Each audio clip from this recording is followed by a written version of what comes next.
우리는 많은 결정을 하며 살아갑니다. 큰 것부터 작은 것까지, 또 횟수도 하루에 수십 번씩, 또 그리고 그런 결정 속에서 많은 실수도 하며 살아가고 있습니다. 그런데 이상하게도 가장 많이 실수하게 되고 크게 하게 되는 때는 이 정도는 이제 내가 알아서 해도 되겠다, 이제는 내가 알아서 해도 되겠다라고 하는 순간이죠. 경험이 충분히 쌓였다고 느끼는 바로 그때, 특별히 믿음의 사람인 우리는 기도가 짧아지고 또 묻는 일을 생략하게 되더라라는 것이죠. 여리고가 무너지는 이 대승을 경험하고 이어진 아이에서의 실패를 회개한 뒤 재정비하여서 다시 승리하고, 좀 전까지만 해도 에발산에서 언약을 갱신하며 말씀에 귀 기울이고 듣고 순종을 결단한 그 결정의 절정의 순간, 바로 그 직후에 이스라엘은 기브온의 이 교묘한 계략 앞에서 여호와께 묻지 아니하고 화친을 맺게 되었습니다. 겉으로 보기에 모든 징표는 너무나도 합리적이었던 것이죠. 해진 신발이 보였고 곰팡이 핀 떡이 보였으며 찢어진 포도주 부대, 그러한 모든 이 보이는 정황의 그럴싸함이 결코 하나님의 뜻을 대체할 수 없음에도 불구하고 너무나도 익숙해서인지 아니면 자신감이 너무나도 생겨서인지, 거기에 상황이 너무나도 합리적이기까지 해서인지 이스라엘은 여호와께 묻지 아니하고 너무나도 잘못된 길을 가게 되었습니다. 오늘 우리는 본문을 통해서 묻지 않음이 가져오는 영적인 위험을 다시 한번 살피면서 성도의 삶에 반드시 채워져야 할 여호와께 묻는 그런 거룩한 습관을 다시 세워갈 수 있길 소망합니다. 먼저는 거룩한 습관을 위해서는 하나님의 역사에 대한 올바른 인식이 필요하다라는 것입니다. 하나님의 역사에 대한 올바른 인식이 필요합니다. 1절에서 2절을 한번 보시기 바랍니다. 이 일 후에 요단 서쪽 산지와 평지와 레바논 앞 대해 연안에 있는 헷사람과 아모리 사람과 가나안 사람과 브리스 사람 또 히 사람과 여부스 사람의 모든 왕들이 이 일을 듣고 모여서 일심으로 여호수아와 이스라엘에 맞서서 싸우려 하더라. 본문은 먼저 요단 서쪽의 모든 왕들이 여리고와 아이의 소문을 듣고 연합하여서 일심으로 이스라엘과 싸우려 한다고 말하고 있습니다. 가나안 전체가 소문을 들었다는 것이죠. 그리고 떨고 있었다라는 것입니다.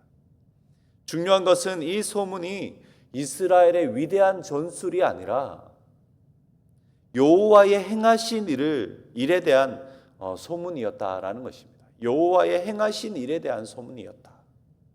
구체적으로 라합도 이런 소문을 들었죠.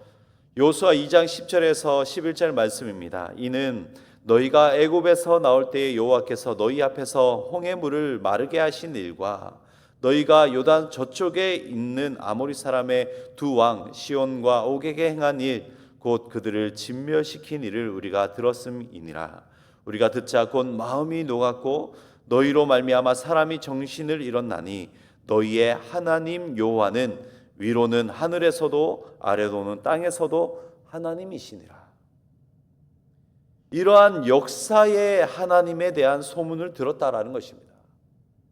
하나님의 소문을 들었다라는 것이죠. 곧 이스라엘이 누린 승리는 시편 44편 3절의 이 고백처럼 그들이 자기 칼로 땅을 얻어 차지함이 아니요 그들의 팔이 그들을 구원함도 아니라 오직 주의 오른손과 주의 팔과 주의 얼굴에 빛으로 하셨으니 라고 하신 이 여호와 하나님에 대한 이야기, 히즈 스토리를 들었다라는 것입니다.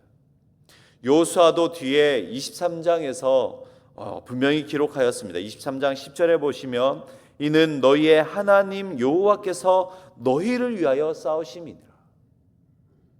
다시 정리하자면 그 소문은, 그들이 들었던 그 소문은 여호와 하나님의 크고 강하심에 대한, 그분의 역사, 하나님의 은혜에 대한 이야기였다라는 것입니다. 그런데 문제는 승리의 결과가 하나님의 은혜가 아니라 나의 능력이요 우리의 능력이다. 우리의 능력으로 오인될 때 시작된다라는 것입니다. 신명기 9장 4절에서 6절은 이 땅을 차지함은 우리의 의로움 때문이 아님을 분명히 기록하고 있습니다. 고린도전서 15장에 보시면 나의 나된 것은 누구의 은혜라고 고백합니까? 오직 하나님의 은혜다. 또 로마서 11장에 보시면 우리의 삶은 그분의 은혜로 말미암고 그분에게로 돌아간다라고 하였습니다. 그러므로 승리 이후에 마땅한 삶의 모습은 그분 앞에 감사와 또 겸손의 모습, 찬양의 모습이요, 패배 이후에 마땅한 삶의 모습은 회개와 의탁으로 반응되어야 한다라는 것입니다. 기브온 사건은 승리 직후에 바로 그러한 겸손의 끈이 느슨해졌을 때 발생하게 되었습니다. 에발산의 언약 예식으로 말미암아 마음이 너무나도 뜨거웠지만 실전의 현장에서는 여호와께 묻지 아니하고 바로 눈앞에 주어진 수많은 자료들, 수많은 증거들로만 결정해 버렸던 것입니다. 그렇다면 오늘 내 삶도 우리의 삶도 돌아봐야 하는 것이죠. 내 삶에 있어서 내 눈앞에 주어진 모든 것들은 무엇을 말하고 또 무엇을 나타내고 있는지 돌아봐야 하는 것입니다. 나의 능력을 나타내고 있는가? 아니면 하나님의 자비와 은혜의 역사인가? 가정과 사역의 열매를 바라볼 때도 여호와께서 하셨다라는 이 고백이 입술에서 자연스럽게 흘러나고 있는지 우리는 철저하게 점검하며 돌아봐야 하는 것이죠. 은혜의 관점을 잃으면 곧 자기 신뢰, 자기 교만, 자기 자랑이 스며들게 됩니다. 그리고 자기 신뢰가 강해질 때 그 첫 번째로 나타나는 것이 대개 이 기도의 생략이죠.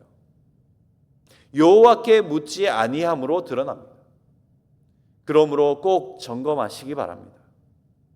이러한 사실을 분명히 기억하면서 우리 삶과 신앙의 길에 그 발자취마다 자기 자랑, 자기 신뢰가 아니라 하나님의 역사, 하나님의 은혜로 가득 채워지도록 잘됨 앞에서는 하나님께 감사와 겸손과 찬양으로, 또 실패 후에는 회개와 의탁의 모습이 더욱더 충만할 수 있는 우리들의 삶 되어지길 소망합니다.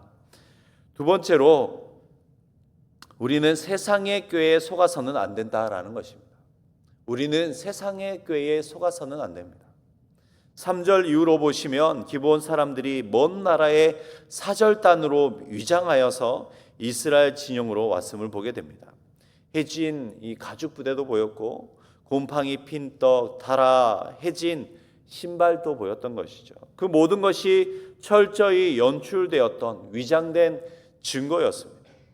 그리고 우리가 당신의 종이니이다라면서 아주 이 낮은 자세를 취하면서 그렇게 접근하면서 실제로는 하나님의 명령, 곧 가나안과의 언약이죠. 가나안 7 족속을 진멸하고 또 그들과 어떤 언약도 하지 말라고 하셨고 그들을 불쌍히 여기지도 말 것, 이 모든 이 언약을 강하게 말씀하셨는데 하나님께서 이 강하게 율법으로 강하게 금하셨는데 거기서 살아남으려는 이 술책을 이 기브온 족속이 썼던 것입니다. 신명기 20장에 나타난 모세의 율법을 보면 멀리 있는 성읍과는 화친을 논할 수 있었기 때문에 이러한 조항을 그들이 잘 알고 바로 이러한 조항을 악용하여서 기브온은 마치 자신들이 먼 나라의 사절단인 것처럼 그렇게 위장하여 화친하자고 이들에게 다가왔던 것입니다. 여기서 이스라엘은 어떤 오류를 범하고 있는 것일까요? 보이는 정황, 자료들만 보고 그들을 판단하고 있었고 자세히 알아보지도 않았을 뿐더러 무엇보다도 여호와께 묻지 않았습니다. 여호와 하나님께 묻지 않았습니다. 사무엘은 사람은 외모를 보거니와 여호와는 중심을 보신다고 하셨고, 바울도 사탄이 자기를 광명의 천사로 가장함으로 성도는 분별하여 깨어있으라 하였고, 요한일서 4장에서 말씀하는 것은 성도가 어떻게 해야 되는지 분명히 안내하고 있습니다. 사랑하는 자들아, 영을 다 믿지 말고 오직 영들이 하나님께 속하였나 분별하여. 영을 다 믿지 말고 분별해야 한다 안내하고 있는 것이죠. 분별은 정보의 양에서 오는 것이 아니죠. 우리 앞에 보여지는 것에서 분별이 되는 것이 아닌 것입니다. 말씀에 근거해야지만 분별할 수 있는 것이죠.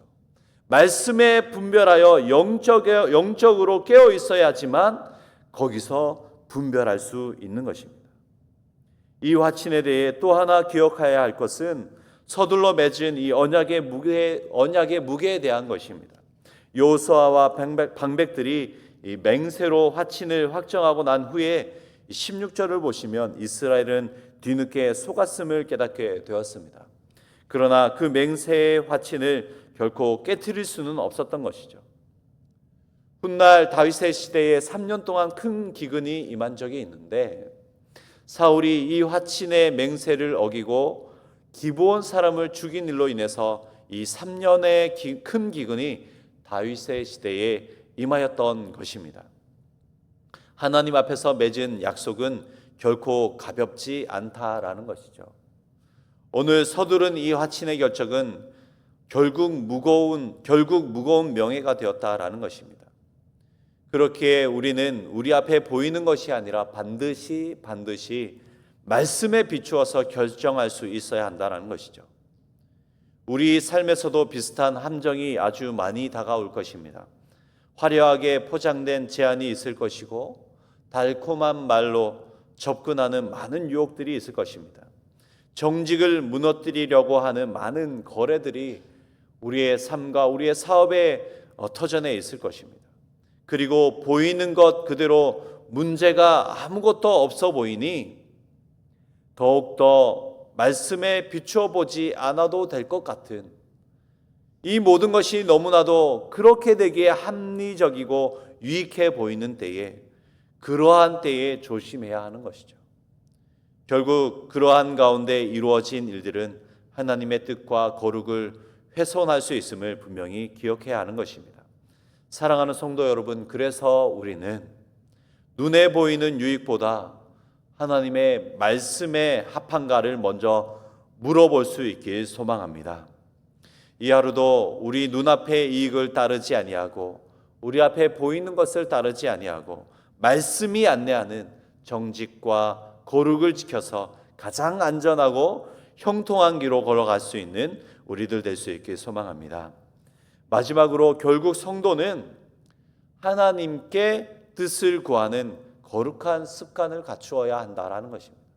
하나님께 뜻을 구하는 거룩한 습관을 갖추어야 합니다. 본문의 핵심은 단 한 문장으로 요약할 수 있습니다. 제목과 같이 여호와께 묻지 아니하였다라는 것입니다. 여호와께 묻지 아니하였다.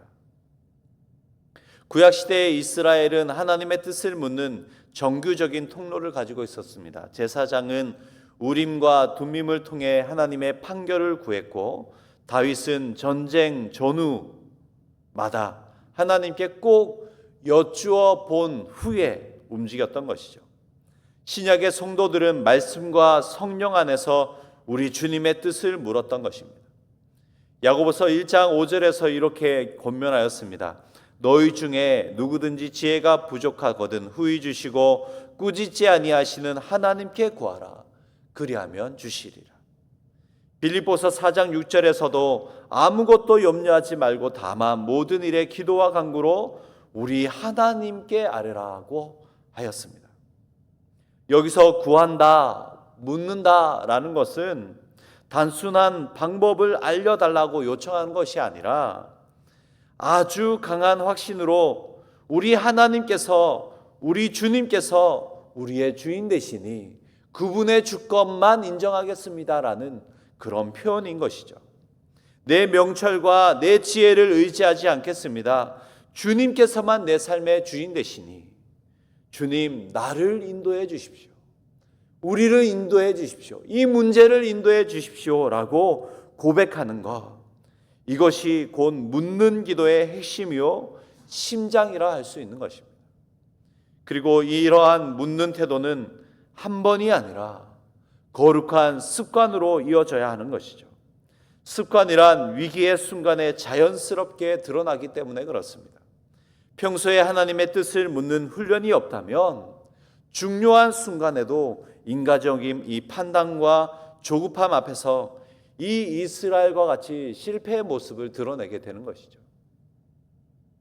무엇보다 예수님의 거룩한 습관을 기억하시면 됩니다. 예수님은 언제나 아버지의 뜻을 먼저 구하셨던 것이죠. 새벽 미명에 기도하셨고, 중요한 결정 앞에서는 밤이 새도록 기도하셨고, 광야의 시험에서도 기록된 말씀으로 깨어 분별하실 수 있었습니다. 우리도 마음이 급할수록 멈추어서 잠시라도 기도할 수 있길 소망합니다.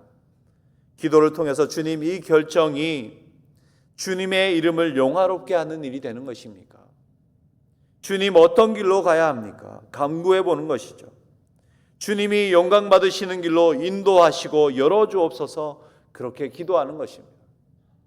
매일의 이러한 작은 묻는 습관들이 모이게 되면 우리의 삶 전체는 하나님께 묻는 삶으로 변화되어지는 것이죠. 매 순간순간 묻게 되는 것입니다. 다윗과 같이 여호와께 작은 것 하나라도 묻는 습관, 예수님과 같이 어려운 일, 중요한 결정 앞에서도 여호와 하나님께 묻고 기도함으로 우리의 삶에 여호와 하나님의 주인 되심을 온전히 인정하는 그런 거룩한 습관이 충만하게 우리의 삶 가운데 드러날 수 있길 소망합니다.